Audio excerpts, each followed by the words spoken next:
Continuamos nuestro estudio de hoy sobre todo lo que Jesús enseñó. Hemos estado mirando a través del Evangelio de Mateo para tratar de entender cómo podemos obedecer ese último versículo de ese Evangelio, acerca de que debemos obedecer todo lo que Él mandó y enseñar a otros a obedecer todo lo que Él mandó y con ese fin.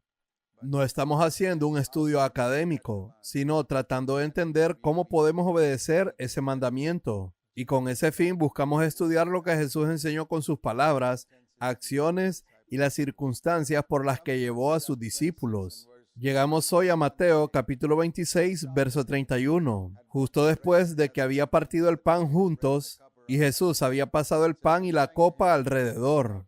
Dice que cantaron un himno y salieron al monte de los olivos. Y entonces Jesús les dijo: esta noche todos vosotros os apartaréis por causa de mí, pues escrito está: heriré al pastor y las ovejas del rebaño se dispersarán. Eso es de Zacarías capítulo 13, verso 7, donde estaba esta profecía relacionada a Cristo, que este pastor sería herido y las ovejas serían dispersadas.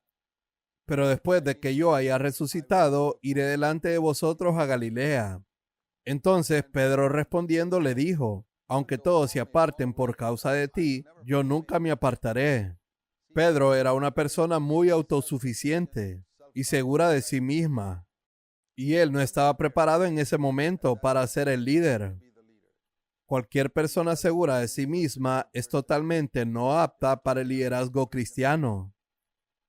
Puede ser apto para el liderazgo en el mundo de los negocios, pero no en el mundo cristiano. En el mundo cristiano se necesitan dos requisitos muy importantes: una total falta de confianza en uno mismo y una confianza total en Dios.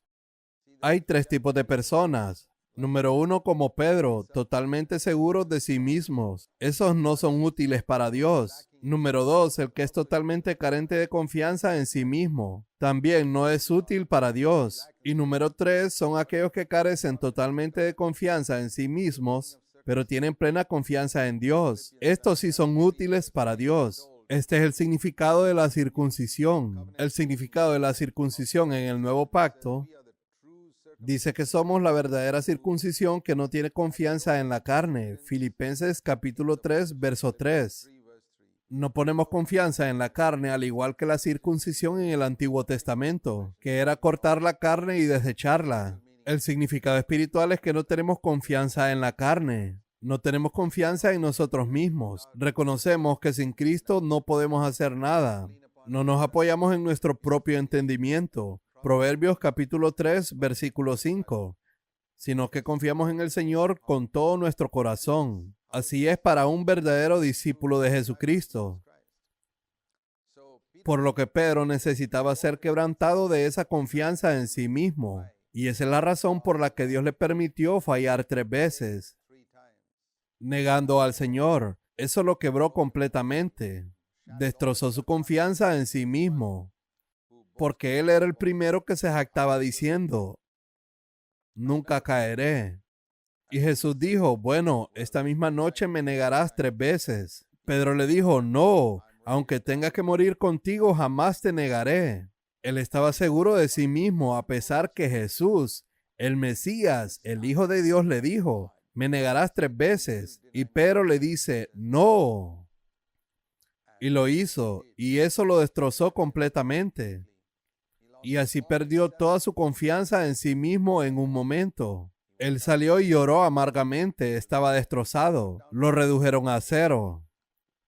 Entonces, ahora estaba listo para el día de Pentecostés y para ser un líder. Esta ha sido la manera de Dios con todos sus líderes. Lo hizo con Jacob cuando lo convirtió en Israel, cuando su cadera se rompió. O Moisés, que tuvo que pasar 40 años en el desierto para deshacerse de toda su confianza en sí mismo. Esta ha sido la manera de Dios con todos los grandes líderes. Y si tú tienes cualquier tipo de responsabilidad entre el pueblo de Dios y confías más en ti mismo o en tus habilidades, no eres apto. No eres apto hasta que llegas al punto donde estás destrozado y tu confianza en ti mismo está por los suelos. Entonces estás verdaderamente circuncidado espiritualmente. Y es solo entonces que podemos servir a Dios. La ley del antiguo pacto fue muy clara. Los que no se circuncidaban no podían formar parte del pueblo de Dios. En el nuevo pacto, el significado espiritual de eso es que aquellos que no tienen confianza en la carne son los que realmente pueden servir a Dios. Y la otra cosa que quiero que mires aquí, sabes, muchos de nosotros pensamos que solo Pedro dijo eso, pero aquí en el verso 35 dice que todos los discípulos dijeron lo mismo también. Lo que quiero decir es que ellos no lo dijeron como Pedro lo dijo, pero todos ellos dijeron, no te negaremos, nosotros no nos iremos, pero todos huyeron de Getsemaní cuando los soldados capturaron a Jesús. Entonces Jesús llegó con ellos a un lugar que se llama Getsemaní y dijo a sus discípulos, sentaos aquí mientras yo voy allá y oro. Y tomando consigo a Pedro y a los dos hijos de Zebedeo, comenzó a entristecerse y a angustiarse. Él era humano, y es humano entristecerse y angustiarse. Entonces les dijo a estos tres, mi alma está muy afligida, hasta el punto de la muerte. Quedaos aquí y velad conmigo. Este para mí es un ejemplo asombroso, no solo de su humanidad, sino de su humildad. Su humanidad en el sentido de que estaba profundamente afligido. Es posible para un hombre piadoso estar profundamente afligido y no pecar. Él nunca pecó. Tener profundo dolor y estar angustiado no es pecado. Él estaba preparándose para llevar los pecados del mundo. Él llevaba las cargas de los demás. Y cualquiera que desinteresadamente busque servir a los demás, a veces pasará por el dolor y la angustia como Jesús lo pasó. Solo una persona sin sentimientos permanecerá sin pena y angustia. Y Dios nos ha creado con sentimientos. Sobre todo si amamos a los demás profundamente como Dios nos ama. Pasaremos por momentos de dolor y angustia, pero la humildad de Cristo se ve aquí, en el hecho de que Él estaba dispuesto a pedirle a personas tan jóvenes como Pedro, Santiago y Juan a orar con Él. Quiero decir, ¿por qué querría a estas personas inmaduras?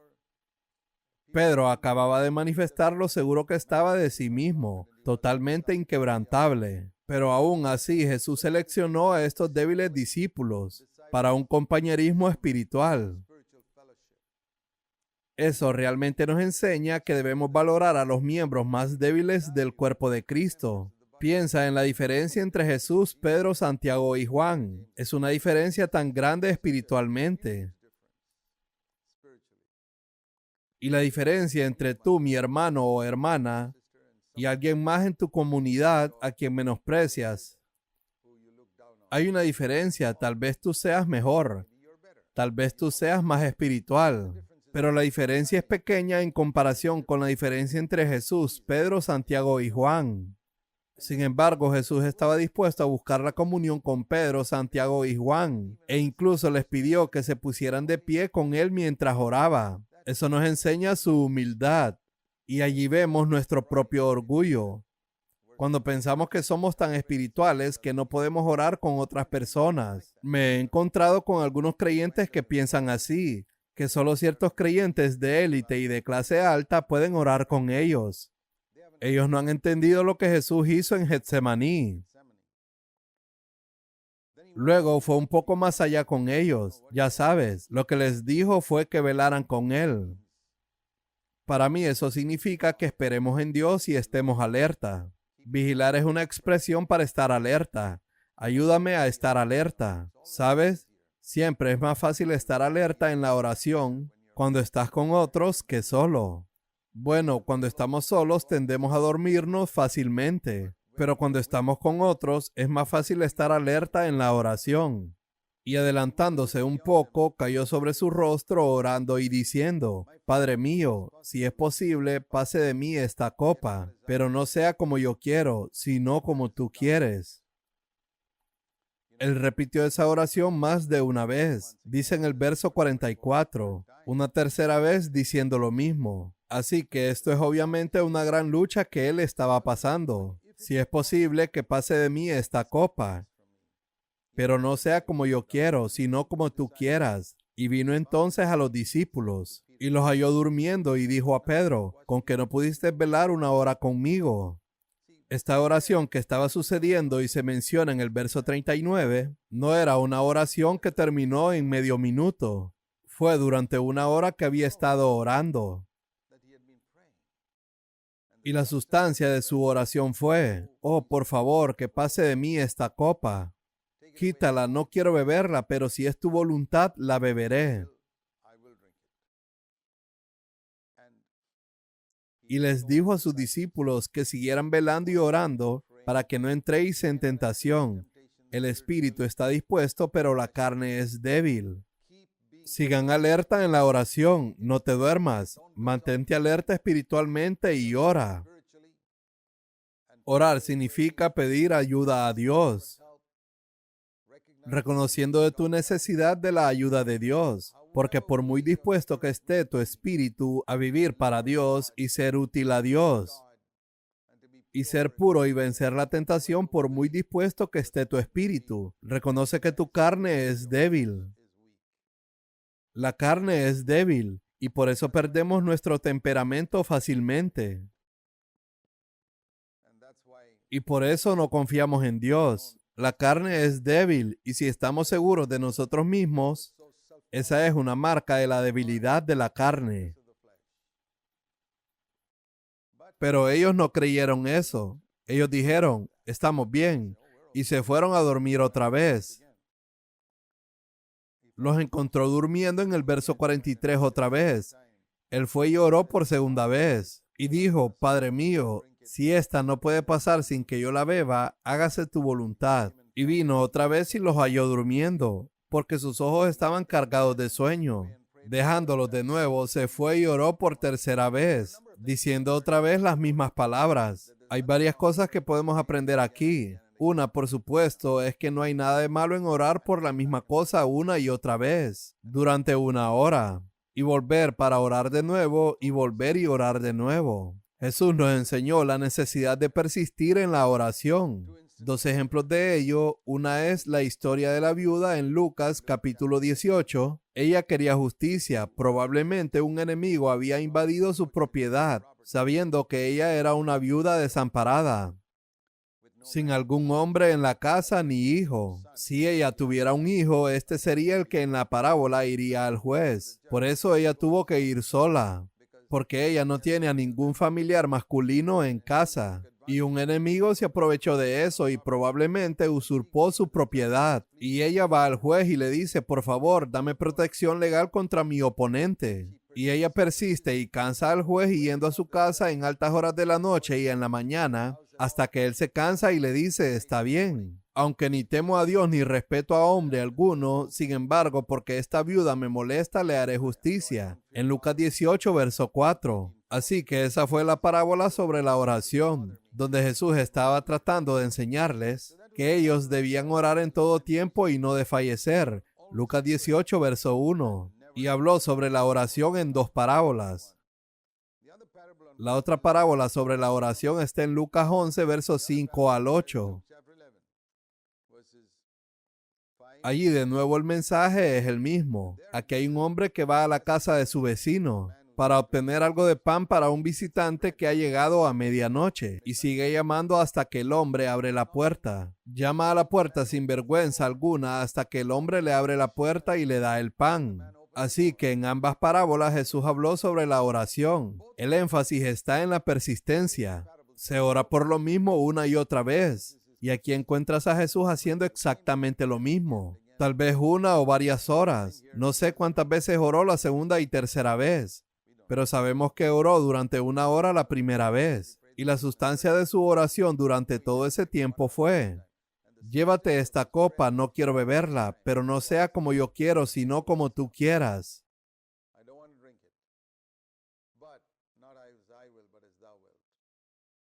A menudo he dicho que puedes pedir a Dios cualquier cosa bajo el sol. Puedes pedir a Dios por cualquier cosa en cualquier lugar. Siempre que concluyas con tu oración, no sea como yo quiero, sino como tú quieres. Si puedes orar eso como tu última frase, puedes pedirle a Dios cualquier cosa, porque entonces te has sometido a su voluntad y dices, Señor, Yo realmente no quiero mi propia voluntad. Yo estaría feliz de aceptar lo que tú me das. Y entonces, ¿qué es esta copa? Esta es la pregunta importante. ¿Qué era esta copa que Jesús estaba tan reacio a beber? Es importante entender eso. ¿Tenía miedo de ir al Calvario? ¿Tenía miedo del dolor y de la muerte? Imposible, porque hemos oído hablar de mártires que fueron alegremente a la hoguera para ser quemados y cantaron canciones con alegría cuando fueron arrojados a los leones en los anfiteatros romanos en el segundo y tercer siglo. Ahora, Jesús seguramente no era un cobarde. No, él habría estado listo para hacer frente a 1000 muertes en el Calvario por nosotros, porque nos ama tanto. Así que obviamente no es muerte física de la que él se estaba alejando. Una gran cantidad de personas han tratado de meditar y llegar a alguna conclusión acerca de qué es esta copa. Entonces, otra teoría es que Jesús estaba tan drenado de sangre en este momento, estaba exhausto y débil, ya que estaba sudando grandes gotas de sangre, y él temía morir allí mismo. Y oraba para que Dios no le dejara morir, sino que le ayudara a evitar esa copa. Pero nada de eso satisface realmente. Esa no es realmente la respuesta. Hay algo con lo que él estaba luchando. Y no era una muerte prematura o la muerte en la cruz. Él no tenía miedo de morir por los pecados del mundo. Él vino para ese propósito. Pero había algo más que le molestaba y podemos preguntarnos, cuando oramos con tremenda carga por algo, usualmente suele ser algo que más valoramos en la vida. Entonces podemos preguntarnos, ¿qué es lo que Jesús valoraba más que cualquier otra cosa en su vida? No era la comodidad, no era su propia vida, y definitivamente no era el dinero y las propiedades. Ninguna de estas cosas. Solo había una cosa que Jesús valoraba más que cualquier otra cosa en su vida, y eso era su comunión con el Padre. Desde toda la eternidad, él había estado en comunión con el Padre, desde siempre, por los siglos de los siglos. Pero ahora esa comunión iba a ser rota. Él sabía que se rompería por un tiempo, porque él iba a tomar los pecados del mundo. El castigo por el pecado no es la muerte física, porque si el castigo por el pecado fuera la muerte física, entonces cuando morimos, hemos pagado el castigo por nuestro pecado. Cada hombre que muere ha pagado el castigo por el pecado. Y todo hombre que muere tiene que ir al cielo porque murió. Así que la muerte física de Jesús no fue el precio que pagó por nuestro pecado. Sabemos que el castigo por el pecado es la separación eterna de Dios, o ser abandonados por Dios por toda la eternidad. Por lo que si Jesús no sufrió la separación eterna de Dios en la cruz, Él no ha tomado el precio de nuestro pecado. El precio de nuestro pecado no es la muerte física, no es ni siquiera 3 horas en el infierno. Es la separación eterna de Dios a causa de nuestro pecado. Eso es el infierno. Jesús usó imágenes como el fuego y los gusanos para enseñarnos lo horrible del infierno, lo horrible de ser abandonado por Dios. No hay lugar en la tierra que sea un lugar abandonado por Dios. El infierno es el único lugar verdaderamente abandonado por Dios, y es impresionante pensar en lo que será allí. En ese mundo, incluso entre los incrédulos y ateos, hay una cierta gracia o misericordia de Dios. Sobre ellos hay una cierta fuerza restrictiva de Dios que impide que el mal venga sobre incluso los incrédulos. De otra manera, el diablo haría que cada incrédulo fuera poseído por un demonio, por lo que es una fuerza restrictiva de la misericordia de Dios que existe incluso en esta tierra, pero esta no está en el infierno. Y el infierno eterno es el castigo por el pecado. Ahora, ¿Jesús sufrió eso? Sí lo sufrió. Las 3 horas en la cruz cuando dijo, Dios mío, ¿por qué me has abandonado? Él estaba sufriendo siendo abandonado por Dios. Ese fue el infierno por 3 horas. Y 3 horas se convirtieron en una eternidad para Él, porque Él es infinito. Para un hombre 3 horas serían 3 horas, pero para el Dios Todopoderoso, que es un ser infinito, 3 horas era como la eternidad. y experimentó en 3 horas los dolores eternos de ser separado de Dios para siempre. El dolor de 1.000 millones de personas separadas de Dios por siempre y para siempre. Él tomó eso. Lo tomó como Dios. Solo Dios podía tomar el castigo por nuestro pecado porque nadie más podía sufrir la eternidad en 3 horas. Y solo Dios podía tomar el castigo por nuestro pecado porque sería injusto para Dios castigar a otra persona por mi pecado. Eso sería completamente en contra del principio de toda ley. Pero Dios mismo podía tomarlo. Y eso demuestra que Cristo no era un ser creado como un ángel. Él tenía que ser Dios mismo. Si no fue Dios mismo quien murió como hombre en la cruz, entonces quiero decirte que tus pecados no han sido perdonados. Aquí es donde no estamos de acuerdo con los testigos de Jehová y otros que hablan de Jesús como un ser creado. Entonces sus pecados no han sido perdonados, porque es totalmente injusto que Dios castigue a otro ser creado por mi pecado. Al igual que sería injusto para un juez castigar a un hombre por mi pecado. Pero porque Él era Dios, Él podía tomar ese castigo por sí mismo. Y en esas 3 horas, lo que nunca había tenido lugar en toda la eternidad, durante 3 horas hubo temblor, terremoto y oscuridad, porque el Padre había abandonado al Hijo. Hubo una ruptura ahí. Es absolutamente inimaginable de entender lo que Jesús pasó. La Biblia dice que Dios es la cabeza de Cristo. En 1 Corintios capítulo 11, verso 3, es como si la cabeza fuera arrancada del cuerpo espiritualmente. Eso era lo que Jesús temía. Él temía ser cortado de la comunión con el Padre más que cualquier otra cosa. Estaba dispuesto a sufrir cualquier dolor, cualquier ridículo, lo que sea, menos ser separado del Padre. Él temía eso y esa era la copa. Él dijo, por favor, llévatela. Él luchó con eso. Estoy dispuesto a pasar por cualquier otra cosa, pero no por esto, Padre. A veces me lo imagino para mí mismo. Lo hago personal como la cruz del Calvario. Lo hago personal por mi pecado. Cuando yo pienso en Jesús pasando por Getsemaní, lo hago personal para mí y digo, lo que Él pasó fue por mí.